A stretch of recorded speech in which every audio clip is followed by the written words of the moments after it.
Rreshtet e Dëborës janë rikthyer në qarkun e Elbasanit duke sjellë ulje të ndjeshme të temperaturave në fund të muajit mars. Mëngjesin e sotëm disa zona malore janë zgjuar në mantelin e bardhësisë. Pika turistike të gjinërit në Elbasan, Stobleva në Librazh, Ordela Binoti Mal, zona të tëra në Prenjas dhe Gramsh janë mbuluar nga rreshtet e Dëborës duke krijuar një panoramë tipike dimërore, ndonse jemi zyrtarisht në pranverë. Kapriçet e motit kanë surprizuar banorët dhe vizitorët, ndërsa temperaturat kanë pësuar rënje të ndjeshme krahasuar me ditët e fundit.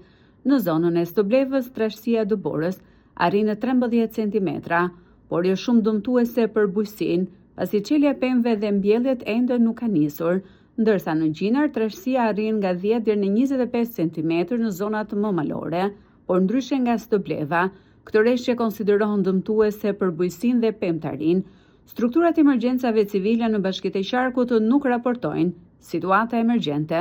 Në lartësi ka pasur rreshte dëbore, konkretisht në aksin rrugor nacional Elbasan Qaftan në segmentin Prenjas-Qaf dhe në aksin rrugor nacional Librazh-Stoblev në segmentin Zgorsh-Sebisht ka pasur rreshte dëbore.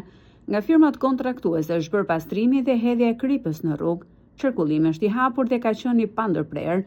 Në furnizimin me energji elektrike ka pasur disa ndërprerje në njësinë administrative Labinot Mal, njësinë administrative Papër, Bashkia Elbasan, njësinë administrative Kukur, njësi administrative Kushov, Bashkia Gramsh, njësi administrative Polis, Bashkia Librazh dhe njësi administrative Rajc, Bashkia Prenjas.